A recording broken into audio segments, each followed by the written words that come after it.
time for Florida Weekly with Eric Raddatz. Hey, Eric, how are you doing today? Good. How are you? Doing well. Got a lot to talk about. Yeah, we'll get right into it, Eric. Many people at home might not know that manatee deaths are up so far this winter.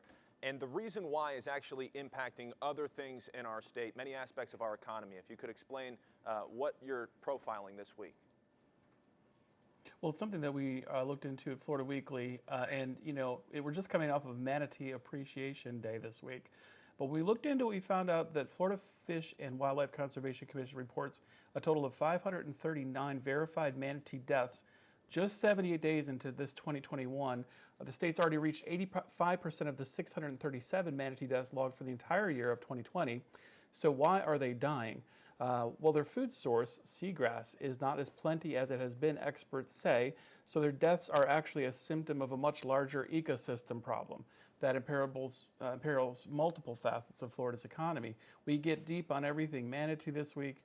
Pick it up and see also how they could be more protected. We hate to see them hurting.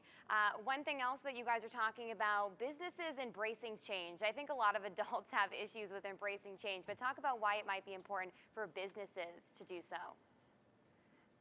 Well, it's normal and it's human to want to maintain a routine and to resist change. Many don't like it at all, but in order to make progress, we also need to be flexible, and to do that means occasionally changing our views and our work habits to create a better environment. This week we offer tips on how to imagine and create a new future you, and you can act on it, and if you can see it, you can do it. Yeah, my mom is a neuroeducator, and she's always talking about the importance of having a growth mindset versus a fixed mindset, which is especially important during times like this when change is so needed. Speaking of which, theaters have had to adjust to the pandemic in a big way, Eric. Yeah, and I'll take you back to the day when I know I'm a Cubs fan, so I'm rooting for the Cubs this opening day.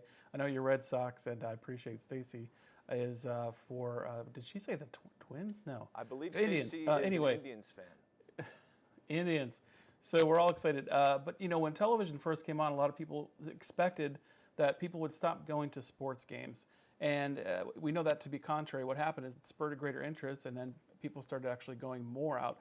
So how that relates to the arts and entertainment, DramaWorks is producing The Belle of Amherst, a one-woman play by William Lucy about the life and poetry of Emily Dickinson. And while it streams only April 2nd through 6th online, we sit down and discuss why they believe that now after the streaming shows, we may see even a greater and bigger return when the pandemic goes away.